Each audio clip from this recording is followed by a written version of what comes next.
Bismillahirrahmanirrahim. Innal hamdalillah nahmaduhu wa nasta'inuhu wa nastaghfiruh wa na'udzu billahi min shururi anfusina wa min sayyiati a'malina. May yahdihillahu fala mudilla lahu wa may yudlil fala hadiya lahu. Asyhadu an la ilaha illallah wahdahu la syarika lahu wa asyhadu anna Muhammadan 'abduhu wa rasuluh. Allahumma shalli wa sallim wa barik wa zid wa an'im ala nabiyyina Muhammad wa ala alihi wa ashabihi ajma'in, amma ba'd. Qala Allah Ta'ala fi kitabihil karim, a'udzu billahi minasyaitonir rajim. Bismillahirrahmanirrahim. Innal ladzina yatluna kitaballahi wa aqamus salata wa anfaqu mimma razaqnahum sirran wa alaniyah yarjuna tijaratan lan tabur. Amma ba'd. Alhamdulillah, segala puji bagi Allah yang telah memberikan kita nikmat iman, nikmat sehat, nikmat waktu luang, yang dimana ketiga nikmat tersebut adalah nikmat yang paling besar bagi seorang insan. Nikmat sehat, nikmat iman, dan nikmat waktu luang. Sehingga kita masih bisa belajar. Insya Allah kita belajar bersama pada kesempatan kali ini untuk belajar agama. At-tafaqquh fid din, mempelajari agama, yang dimana mempelajari agama itu adalah patokan baiknya seseorang, yang dimana Allah itu menginginkan kebaikan apa tidak kepada seseorang itu dengan agama. Ada hadis dari Nabi Shallallahu Alaihi Wasallam yang dimana beliau bersabda, Man yuridillahu bihi khairan yufaqihu fid din. Ya. Nah, di sini saya akan menyebutkan dua tanda yang dimana Allah itu menginginkan bagi seseorang itu kebaikan. Dua tanda. Yang pertama yang saya bacakan tadi hadisnya. Man yuridillahu bihi khairan yufaqihu fid din. Barang siapa, Nabi SAW bersabda, barang siapa yang Allah inginkan bagi dia kebaikan, maka Allah akan pahamkan dia masalah agama. Maka kata para ulama, sebaliknya, mafhum mukhalafahnya, maka sebaliknya yang terjadi di sini. Barang siapa yang Allah inginkan dia keburukan, kejelekan, maka Allah jadikan dia tidak memahami agamanya sendiri. Kemudian tanda yang kedua, yang dimana Allah itu menginginkan kebaikan bagi seseorang adalah diberikan teman yang soleh, yaitu dia mempunyai teman yang soleh, selalu mengingatkannya ketika salah, membimbingnya, meluruskannya ketika salah. Nah, ini tanda kedua yang dimana Allah menginginkan kebaikan bagi seseorang. Diberikan Allah bagi dia teman yang soleh, yang selalu mengingatkan ketika dia salah. Hadisnya adalah Nabi SAW bersabda, Man aradallahu bihi khairan razaqahullahu khalilan salihan. In nasiya dzakkarahu wa in dzakara a'anahu. Yang artinya, Nabi SAW bersabda, barang siapa yang Allah kehendaki baginya kebaikan, maka Allah akan menganugerahkan kepadanya teman yang soleh, yaitu yang dia jika lupa temannya mengingatkannya, dan jika dia ingat maka temannya menolongnya. Ya, ini dua tanda kebaikan. Yang pertama, dua tanda Allah menginginkan kebaikan bagi seseorang. Yang pertama, Allah jadikan dia faham terhadap agamanya. Yang kedua, Allah berikan dia teman yang soleh. Ya, insya Allah pada kesempatan kali ini kita akan mempelajari keutamaan membaca Al-Quran dan menghafal Al-Quran. Kita akan membaca sebuah kitab karangan ulama yang judulnya adalah, ini bukunya, At-Tibyan fi Adabi Hamalatil Quran. At-Tibyan fi Adabi Hamalatil Quran. Ya, kalau terjemahannya adalah At-Tibyan, adab-adab penghafal Al-Quran. Buku ini ditulis oleh Al-Imam Nawawi rahimahullah. Beliau adalah seorang ulama yang bermadzhab Asy-Syafi'i. Ya, kita akan membaca beberapa hadis di dalam buku ini, di dalam bab pertama, insya Allah kita akan mempelajarinya bersama-sama, kita membaca, kita menjelaskan sedikit, insya Allah. Ya, ini bukunya. Ya. Keutamaan membaca dan menghafal Al-Quran. Ya. Hadis yang pertama adalah dari Utsman bin Affan, dari sahabat yang mulia Utsman bin Affan radhiyallahu anhu, dari Nabi sallallahu alaihi wasallam bersabda, khairukum man ta'allama al-Qur'ana wa 'allamahu. Saya ulang, Nabi sallallahu alaihi wasallam bersabda, khairukum man ta'allama al-Qur'ana wa 'allamahu. Sebaik-baik kalian atau orang yang paling baik di antara kalian adalah orang yang ta'allama al-Qur'an. Yang pertama adalah orang yang belajar Al-Qur'an. Dan yang kedua, wa 'allamahu, dan mengajarkan Al-Quran. Nah, ini orang yang paling terbaik adalah orang yang belajar Al-Quran yang pertama, dan yang kedua mengajarkan Al-Quran.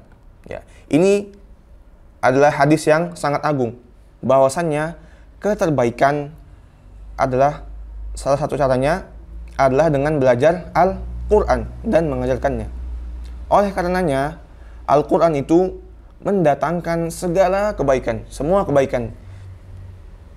Apa saja yang disentuh oleh Al-Quran, maka semuanya adalah baik. Contoh, bulan yang suci ini sekarang kita, alhamdulillah Allah sampaikan kita dalam bulan ini, di mana bulan ini, bulan Ramadan adalah bulan Al-Quran. Bulan yang dimana Allah turunkan Al-Quran di dalamnya. Yang dimana Allah Ta'ala berfirman, A'udzu billahi minasyaitonir rajim. Syahrul Ramadan alladzi unzila fihi al-Qur'an hudal lin-nasi wa bayyinatin minal huda wal furqan. Ya, yang artinya bulan Ramadan adalah bulan yang dimana Al-Quran itu diturunkan di dalam bulan tersebut. Dan Al-Quran itu sebagai petunjuk bagi manusia, hudal linnas wa bayyinatin minal huda wal furqan, dan sebagai penjelasan dari petunjuk itu dan sebagai pembeda dari kitab-kitab lainnya. Nah, ini salah satu keagungan Al-Quran. Jadi Allah memilih bulan Ramadan ini adalah bulan yang diturunkannya Al-Quran. Maka jadilah bulan Ramadan ini adalah Sayyidus Syuhur. Sayyidus Syuhur, yaitu bulan yang paling terbaik. Bulan yang paling terbaik. Dan begitu juga Allah turunkan Al-Quran di malam Lailatul Qadr. Di malam Lailatul Qadr, yaitu malam yang paling mulia, yang dimana Allah Ta'ala berfirman dalam surah Al-Qadr, yang dimana kita sering mendengarnya, A'udzubillahi minasyaitonirrajim, Inna anzalnahu fi Lailatul Qadr. Sesungguhnya kami menurunkan Al-Quran itu di malam Lailatul Qadr. Lailatul Qadri khairum min alfi syahr. Ya. Dan malam Lailatul Qadr itu lebih baik dari 1000 bulan. 1000 bulan itu berapa tahun? Sekitar 83 tahun. Ya, sekitar 83 tahun. Jadi satu malam itu kebaikannya setara dengan 83 tahun selama beribadah 83 tahun. Jadi kita ketika nanti 10 terakhir Ramadan, maka kita bersungguh-sungguh ibadah, kita meningkatkan ibadah, lebih banyak lagi berzikir, lebih banyak membaca Al-Quran. Karena malam itu, di 10 terakhir itu ada malam Lailatul Qadr. Maka jadilah malam tersebut malam yang paling mulia. Dan juga Al-Quran diturunkan kepada Nabi yang paling termulia. Jadi semua keterbaikan, semua yang berkaitan dengan Al-Quran adalah semuanya baik, semuanya baik. Allah jadikan Nabi SAW asyraful mursalin, Nabi yang paling mulia di antara nabi-nabi lainnya. Ya. Kalau ada yang bertanya, siapakah umat Nabi yang paling terbaik? Maka kita jawab, maka umat Nabi yang paling terbaik adalah umat yang paling perhatian terhadap Al-Quran. Makanya Nabi bersabda tadi, khairukum man ta'allama al-Qur'ana wa 'allamahu. Sebaik-baik kalian atau orang yang paling baik di antara kalian adalah orang yang belajar Al-Quran dan mengajarkannya. Jadi itulah orang yang paling baik di sisi Allah Subhanahu wa taala. Bukan orang yang belajar fisika, biologi, hukum, bukan, tapi orang yang belajar Al-Qur'an. Itu yang terbaik di sisi Allah. Kemudian juga ketika tatkala Nabi berbicara tentang siapa yang paling pantas menjadi imam ketika sholat, kata Nabi, ya ummukum aqra'ukum li kitabillah. Nabi SAW bersabda, ya ummukum aqra'ukum li kitabillah. Yang artinya, yaitu yang mengimami kalian adalah yang paling bagus bacanya terhadap Al-Quran, yang paling fasih, yang paling tajwid, yang paling hafal terhadap Al-Quran. Bukan yang paling tua, yang paling tinggi jabatannya, bukan. Tapi yang paling bagus bacanya, bagus tajwidnya, tartil bacanya, dan hafalannya bagus. Itu yang dijadikan imam, bukan yang paling tua, yang paling tinggi jabatannya, bukan. Tetapi yang paling fasih, tajwidnya, bacaannya, dan hafalannya. Kemudian ada juga cerita tentang orang yang mati syahid ketika perang dulu. Zaman Nabi SAW, yang duluan dikuburkan adalah yang paling banyak hafalannya. Dimasukkan dalam kubur duluan, yang paling banyak hafalannya. Dan ketika itu Nabi bertanya, siapakah yang di antara kedua orang ini yang paling banyak hafalannya? Maka ditanya, fulan wahai Rasulullah. Maka fulan yang paling banyak hafalannya. Maka fulan itu yang dimasukkan duluan kepada kuburan, dikuburkan duluan.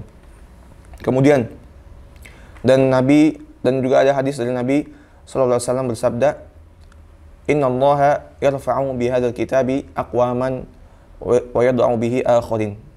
Sesungguhnya Allah itu mengangkat derajat suatu kaum dengan Al-Quran ini dan merendahkan derajat suatu kaum dengan Al-Quran ini juga. Maksudnya tadi, orang yang paling bagus bacanya, tajwidnya bagus, hafalannya bagus, dia mulia di sisi Allah dan di sisi manusia, jadi imam. Dan juga ketika mati syahid, dia didahulukan, dikuburkan. Karena dengan Al-Quran dia mulia. Jadi hadis ini, khairukum man ta'allama al-Qur'ana wa 'allamahu, sebaik-baik kalian adalah yang belajar Al-Quran dan mengajarkannya, mengisyaratkan kepada kita semua bahwasannya semakin kita tersibukkan dengan Al-Quran, maka kita akan semakin baik di sisi Allah.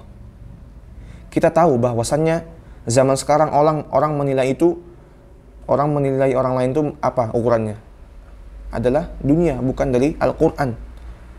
Dengan harta, dengan jabatan, dengan rumah, dengan kendaraan, itu orang menilai sekarang orang sekarang, bukan dari Al-Quran. Yang paling tampan, yang paling cantik. Ya, ini semua kemuliaan di sisi manusia, bukan di sisi Allah.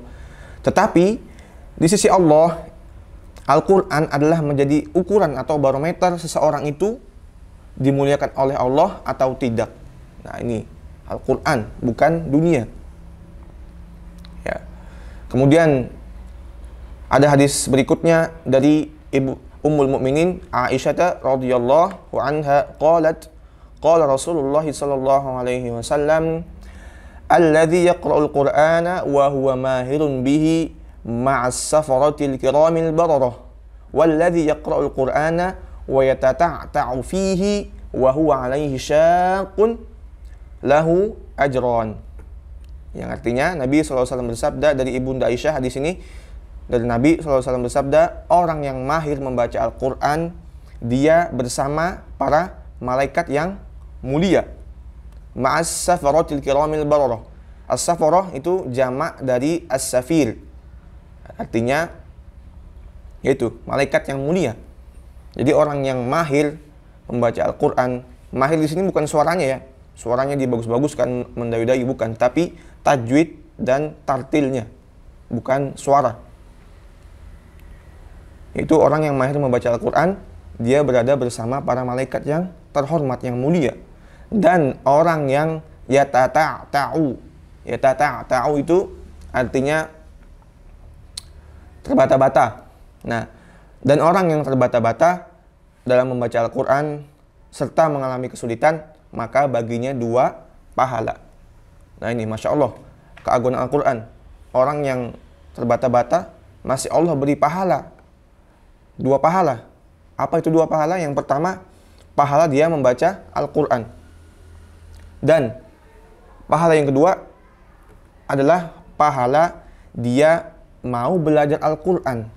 Nah, Jadi pahala yang pertama dia pahala membaca Al-Quran dan pahala yang kedua dia mau belajar Al-Quran. Jadi seseorang itu tidak henti-hentinya untuk belajar Al-Quran. Meskipun dia sudah bacanya sudah bagus, tetap masih belajar. Karena Al-Quran itu tidak cukup satu guru, dua guru, tiga guru, tidak cukup. Tapi harus banyak guru. Kita minta belajar Al-Quran, harus banyak guru. Tidak cukup satu orang guru. Maka dari itu, jangan mencukupkan diri dengan yang sekarang. Harus semangat lagi, belajar lagi, cari yang baru lagi, cari guru lain lagi. Karena Al-Quran itu banyak asrornya, rahasianya banyak. Ketika di sini kita membaca di sini sama guru ini salah, betul, maka di guru lain beda lagi standarnya. Jadi begitu. Apalagi yang belum bisa ngaji, yang belum bisa tajwidnya, belum ngerti, dan membacanya masih ya terbata-bata, panjang pendeknya dipanjang, yang pendek dipanjangkan, yang panjang dipendekkan, maka ini lebih wajib lagi dia belajar. Jangan dia mencukupkan diri dengan mencukupkan seperti itu kemampuannya, harus belajar lagi, wajib bagi dia. Karena ini Al-Quran, ini kalamullah. Al-Quran adalah perkataan Allah, bukan perkataan manusia. Yang kita baca ini adalah perkataan Allah, Rabbul Alamin, Tuhan semesta alam. Yang mana Allah berkalam di situ, yang Allah berfirman di situ. Maka wajib bagi kita untuk belajar Al-Quran, membacanya, mengamalkannya, mentadabburinya. Ya. Jadi ukurannya orang mahir Al-Quran itu bukan dari suaranya ya, tapi dari tajwid, tartil, tadabburnya, merenungi makna-maknanya, bukan sekedar cuma suara yang dibaguskan. Kadang seseorang itu ada suaranya bagus, seperti orang nyanyi, tetapi tajwidnya rusak, tartilnya rusak. Bukan seperti itu yang kita harapkan, tetapi yang kita harapkan adalah bacaan yang bagus, tajwid, tartil, dan tadabbur. Ya. Maka wajib bagi kita untuk selalu belajar, terlebih Al-Quran. Kemudian hadis selanjutnya dari Abi Umamah Al-Bahili radhiyallahu anhu qala sami'tu Rasulullah sallallahu alaihi wasallam yaqul, dari Abi Umamah Al-Bahili bahwasanya beliau mendengar Rasul sallallahu alaihi wasallam bersabda, "Iqra'ul Qur'an fa innahu ya'ti yaumal qiyamati syafi'an li ashabih." Yang artinya dari sahabat yang mulia Abi Umamah Al-Bahili radhiyallahu anhu bahwasanya beliau mendengar Nabi sallallahu alaihi wasallam bersabda, "Bacalah Al-Qur'an karena sesungguhnya Al-Qur'an itu akan datang pada hari kiamat sebagai pemberi syafaat kepada orang yang membacanya." Perhatikan, syafi'an li ashabi. Kata ashab ini jamak dari kata sahibun. Sahibun. Jadi Al-Quran akan datang pada hari kiamat sebagai pemberi syafaat kepada orang yang membacanya. Jadi di sini tidak harus hafal ya dia salatnya. Tidak harus hafal. Intinya dia membaca dengan baik, mengamalkan isinya, mentadabburinya, maka insya Allah Al-Quran akan menjadi syafaat pada hari kiamat. Nah, jadi syafaat itu ada dua jenis ya. Syafaat dari orang, contohnya orang soleh, orang tua, teman-teman yang soleh. Nah, ini semua bisa memberi syafaat kita pada hari kiamat nanti. Nah, yang kedua, contohnya syafaat seperti ini, seperti syafaat Al-Quran. Tetapi syafaat yang jenis pertama ini dia ada dua syarat. Yang pertama, Allah ridho kepada yang diberi syafaat. Ini syarat pertama. Dan yang kedua, Allah memberi izin untuk memberi syafaat. Karena Allah berfirman di dalam surah Al-Baqarah yang sering kita baca habis salat, "Man dzalladzi yashfa'u 'indahu illa bi'idznih." Maka siapa yang bisa memberi syafaat di sisi Allah kecuali setelah izin dari Allah. Maka kita meminta syafaat itu kepada Allah Rabbul Alamin, bukan kepada manusia. Maka banyak dari kita yang salah, yang kurang tepat untuk meminta syafaat. Ada sebagian kita yang meminta syafaat kepada makhluk. Contohnya kepada Nabi SAW. Nabi itu akan memberi syafaat, tapi kita meminta syafaat kepada Allah. Meminta syafaat kepada Allah. kemudian Allah memberi izin kepada Nabi untuk memberikan syafaat kepada kita. Jadi kita meminta syafaat kepada Allah, bukan kepada Nabi Sallallahu Alaihi Wasallam. Jadi seperti itu. Jadi apapun yang kita minta kepada Allah, bukan kepada makhluk. Karena berapa kali kita baca sehari itu surah Al-Fatihah, Iyyaka na'budu wa iyyaka nasta'in. Hanya kepada Engkaulah ya Allah kami menyembah, dan hanya kepada Engkaulah kami meminta pertolongan. Jadi semua permintaan pertolongan itu kepada Allah. Bahkan dulu ada sahabat, kalau tidak salah, sandalnya putus, beliau berdoa kepada Allah minta sandal baru. Masya Allah, itu sangat-sangat rasa penghambaan kepada Allah sangat tinggi. Kalau kita belum tentu, ada sandal putus, ya mungkin kita beli baru, tidak berdoa dulu. Sahabat dulu berdoa dulu. Karena Allah Ta'ala berfirman dalam surah Al-Baqarah, wa idza sa'alaka ibadi anni fa inni qarib ujibu da'watad da'i idza da'an falyastajibu li wal yu'minu bi la'allahum yarshudun. Allah Ta'ala berfirman yang artinya wa idza sa'alaka ibadi, dan jika hambaku bertanya tentangku wahai Muhammad, anni fa inni qarib, sesungguhnya fa inni qarib, sesungguhnya, katakanlah sesungguhnya aku dekat. Ujibu da'watad da'i idza da'an, ya, kata Allah, aku akan mengabulkan doa dari seseorang yang meminta kepadaku, berdoa kepadaku. Fal yastajibu li wal yu'minu bil la'allahum yarshudun. Maka berimanlah kepadaku agar kalian mendapat petunjuk. Jadi itu permintaan semua, pertolongan, meminta pertolongan, meminta sesuatu, semua kepada Allah, bukan kepada makhluk. Karena makhluk tidak bisa apa-apa. Karena Allah yang semua yang bisa meminta, memberi. Dan suatu ketika Nabi ketemu anak kecil, lalu beliau bersabda kepada anak kecil itu, wa idza sa'alta fas'alillah wa idza ista'anta fasta'in billah. Nabi bersabda kepada anak kecil sallallahu alaihi wasallam, wahai anak kecil, kalau kamu meminta sesuatu maka mintalah kepada Allah Rabbul Alamin. Dan ketika kamu meminta pertolongan, maka mintalah pertolongan kepada Allah juga, bukan kepada selainnya. Jadi begitu. Jadi Al-Quran bisa memberi syafaat kepada pembacanya. Jadi tidak harus hafal di sini. Yang penting dia membaca, mengamalkan isinya, beramal dengan hukum-hukumnya, berakhlak dengannya, mentadabburi makna-maknanya, insya Allah akan mendapat syafaat dari Al-Quran biiznillah. Ya, tapi jika hafal lebih bagus lagi. Kalau kita hafal 30 juz, ya minimal. Tapi saya perhatikan sekarang anak-anak itu kalau disuruh menghafal Al-Quran malah takut dia, lari. Padahal cuma juz 30. Banyak yang bilang, susah pak, panjang pak. Allah musta'an. Padahal ini Al-Quran, perkataan Allah. Kenapa kalian takut untuk menghafalnya? Bilang panjang, susah, ya. Padahal Allah mudahkan Al-Quran itu untuk dihafal. Karena Allah berfirman dalam surah Al-Qamar, wa laqad yassarnal Qur'ana lidzikri fahal min muddakir. Allah Ta'ala berfirman, sesungguhnya kami telah mudahkan Al-Quran ini untuk peringatan. Maka Al-Quran itu mudah dihafal. Coba kita bandingkan. Ada buku terjemahan bahasa Indonesia lah. Kita hafal satu halaman misalnya. Satu halaman full, kita hafal. Bisa nggak kita ngafal buku bahasa Indonesia itu? Pasti nggak bisa. Menghafal persis kita hafal di buku itu nggak bisa. Nah, keajaibannya Al-Quran, Allah mudahkan itu, kita bisa menghafal Al-Quran satu halaman itu. Bahkan 30 juz kita bisa hafal. Bisa kita hafal itu Al-Quran itu satu halaman, persis sama. Bisa itu karena Allah mudahkan Al-Quran untuk dihafal. Jadi seperti itu. Kemudian hadis berikutnya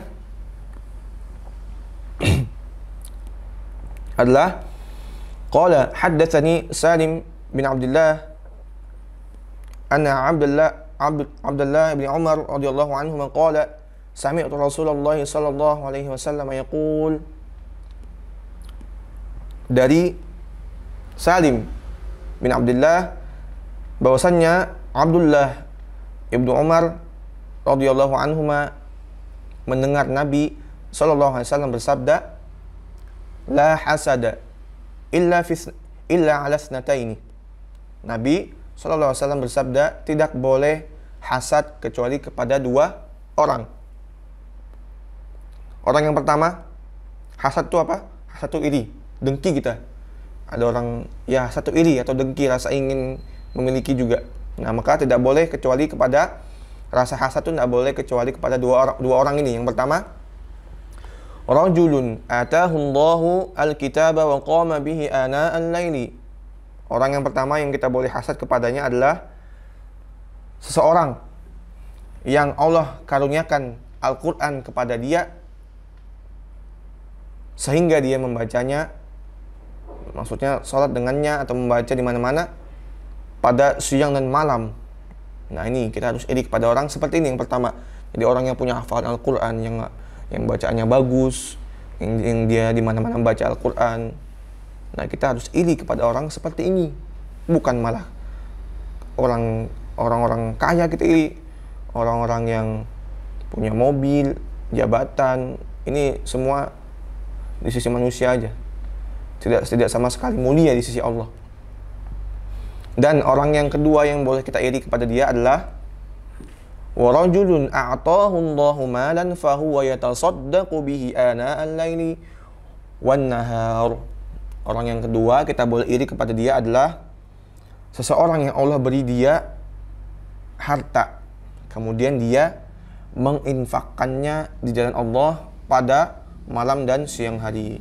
Nah, ini orang yang kedua yang kita boleh iri kepada dia. Orang kaya, orang soleh, orang kaya, rajin banyak sedekahnya siang malam. Masya Allah, kita ini dua orang ini yang boleh kita iri. Yang pertama, orang penghafal Quran. Yang kedua, orang yang punya harta, kemudian dia mensedekahkannya di jalan Allah. Maka hendaknya kita hasad kepada dua orang ini. Maka anak-anakku sekalian, bahwasannya Al-Quran itu akan mendatangkan kebahagiaan di dunia dan di akhirat. Karena Allah Ta'ala berfirman dalam surah Thaha, A'udzubillahi minasyaitonirrajim, Thaha ma anzalna 'alaikal Qur'ana litashqa illa tadhkiratan liman yakhsha. Ya, Allah Ta'ala berfirman yang artinya Thaha ma anzalna 'alaikal Qur'ana litashqa. Tidaklah kami turunkan Al-Quran ini kepadamu, wahai Muhammad, supaya engkau celaka. Litashqa, supaya engkau celaka. Kata para ulama, tafsirnya litashqa adalah litas'at. Litas'at artinya agar engkau bahagia. Jadi Al-Quran ini diturunkan agar kita bahagia.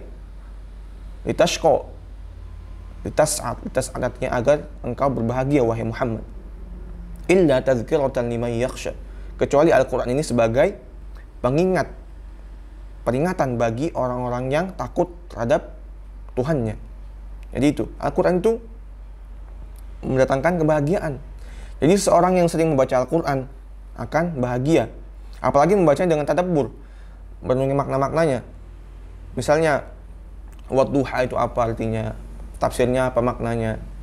Maka ini yang diharapkan untuk membaca Al-Quran, bukan sekadar membaca di bibir saja, tetapi kita merenungi maknanya, mengamalkannya, membacanya dengan baik. Nah, ini maka dia akan bahagia kalau dia seperti ini, membaca dengan baik, mengamalkan, mentadabburinya. Insya Allah akan mendapat syafaat pada hari kiamat. Jadi orang-orang itu bermacam-macam ketika merasakan kebahagiaan.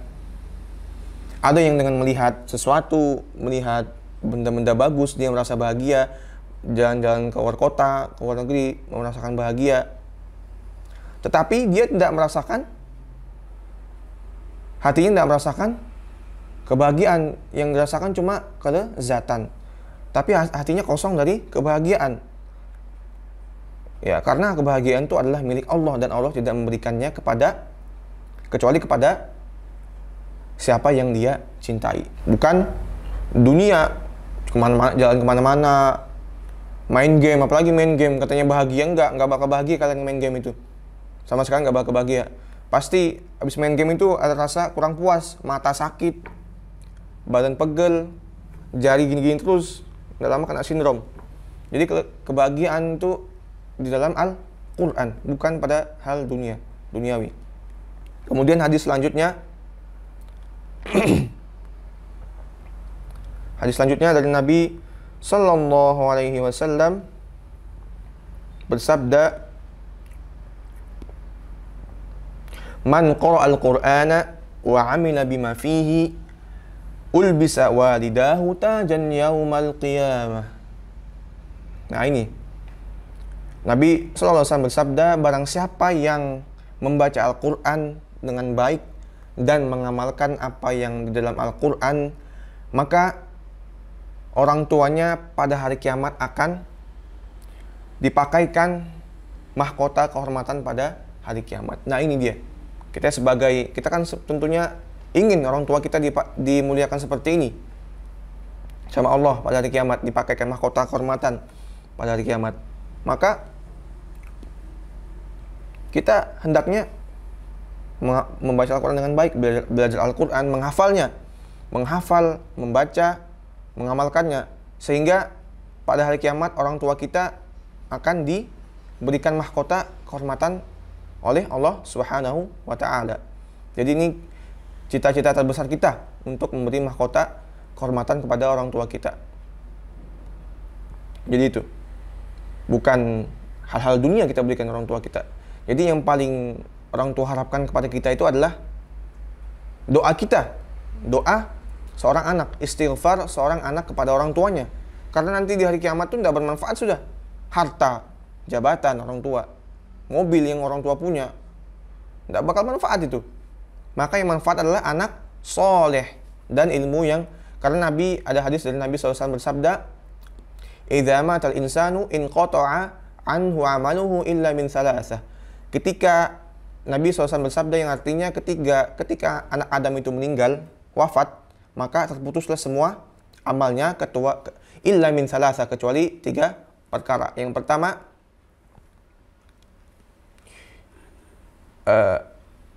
aw ilmin illa min shadaqatin jariyah. Yang pertama sedekah jariyah. Aw ilmin yuntafa'u bih, atau ilmu yang bermanfaat yang diajarkan kepada orang lain. Ilmu agama contohnya, diajarkan kepada orang lain dan ketika dia wafat ilmunya masih diamalkan oleh orang tersebut, maka ini pahalanya terus mengalir. Kemudian yang tidak terputus yang ketiga adalah awwaladin sholihin yad'ulah, atau seorang anak yang soleh yang mendoakan dia, mendoakan orang tua. Jadi waladun soleh harus digarisbawahi, waladin soleh, anak yang soleh, bukan anak yang toleh. Toleh itu lawannya dari soleh, toleh namanya. Anak yang tidak sholat, tidak bisa ngaji, tidak hafal Quran, bagaimana memudahkan orang tuanya? Sedangkan yang bermanfaat nanti ketika orang tua meninggal adalah itu anak soleh, doakan, istighfar untuk orang tuanya, meminta ampun.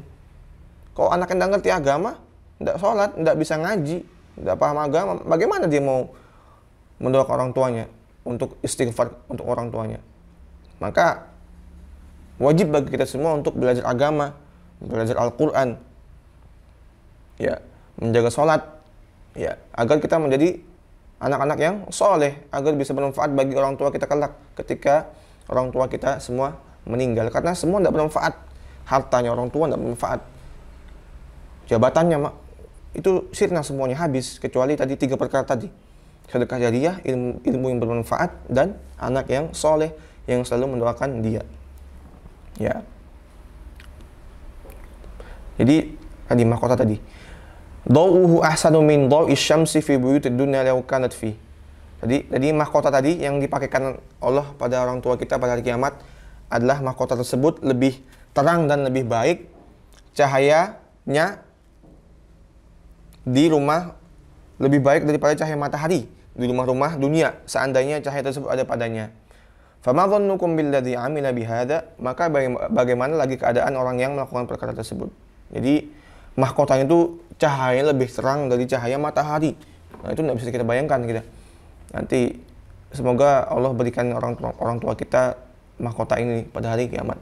Syaratnya kita belajar Al-Quran, menghafal Al-Quran, dan mengamalkannya. Jadi itu. Kalau kita sayang kepada orang tua kita, maka kita amalkan ini. Kalau kita sayang kepada orang tua kita belajar Al-Quran, menghafalnya, mengajarkannya, dan mentadabburinya. Itu kuncinya. Ya. Jadi kesimpulannya, marilah kita semua kita ketahui kapasitas diri kita masing-masing. Ngajiku ini sudah bagus enggak? Bisa ngaji enggak aku? Kalau belum bisa ya belajar. Guru banyak tersebar. Cari guru yang bagus, jangan guru yang sembarang, nanti malah tambah jelek bacanya. Cari guru yang tajwidnya bagus, tartil bagus. Bukan sekedar suara ini enggak dianggap. Boleh membaguskan suara dalam Al-Quran, boleh, tapi tidak berlebihan. Jadi, cari guru untuk belajar Al-Quran. Jangan kita puas dengan sekarang ini. Saya yakin di antara kalian pasti banyak yang masih belum bisa ngaji, yang belum bisa baca Al-Quran dengan baik. Ada yang terbata-bata, ada yang tajwidnya sembarangan, ada yang menambah huruf, mengurangi huruf. Ini semua mengubah Al-Quran. Karena bahasa Arab itu sensitif. Kalian nambah alif 1, manjangkan huruf tertentu, itu berubah artinya. Karena bahasa Arab sensitif sekali. Contohnya, bahasa Arab, al-matoru. Al-matoru itu hujan artinya. Kalau al-matoru itu artinya bandara. Nah, jauh kan? Al-matoru, to-nya panjang, itu bandara. Kalau al-matoru itu hujan. Nah, ini contoh kecil saja. Nambah alif sudah bisa merubah arti. Apalagi ngurangi. Maka wajib bagi kita untuk belajar Al-Quran. Karena belajar agama itu wajib. Tidak cukup kita belajar agama di sekolah aja, tidak cukup. Kita harus mencari lagi di luar. Kalau perlu kita bisa mondok-mondok. Bisa mondok-mondok. Kalau tidak, kita cari pengajian di luar yang membahas buku-buku. Membahas kitab, misalnya membahas kitab Bulughul Maram, Riyadhus Shalihin, ya, membahas fikih, membahas akidah. Ini yang kita pelajari. Bukan hanya sekedar ceramah, ketawa-ketawa aja, melawak aja. Tetapi ilmu isinya, bukan ketawa-ketawa aja. Kita cari pengajian yang isinya ilmu, betul-betul ilmu, bukan yang melawak. Jadi seperti itu. Demikian yang dapat saya sampaikan. Semoga Allah jadikan kita semua orang-orang yang bersemangat dalam belajar Al-Quran dan perhatian terhadap Al-Quran. Karena ini adalah seagung-agungnya kitab yang Allah turunkan di muka bumi ini. Diturunkan kepada Nabi yang paling mulia, di malam yang paling mulia, dan di bulan yang paling mulia, yaitu bulan Ramadan sekarang ini. Nah, saya nasihatkan kepada diri saya sendiri dan kepada anak-anakku sekalian untuk memperbanyak membaca Al-Quran pada bulan Ramadan ini. Karena satu huruf 10 kebaikan. Dikali aja kalian hatam 30 juz itu. Kali 10, satu huruf. Berapa juta kebaikan sudah kita dapat itu. Maka kita Ramadan ini memperbanyak tilawah Al-Quran. Jadi bukan sekedar tilawah saja, tapi dengan memahami makna-maknanya dan mengamalkannya. Demikian hada wa sallallahu ala nabiyyina Muhammad wa ala alihi wa ashabihi ajma'in. Al-'afwu minkum, syukran ala ihtimamikum. Assalamualaikum warahmatullahi wabarakatuh. Jangan lupa komen, subscribe, and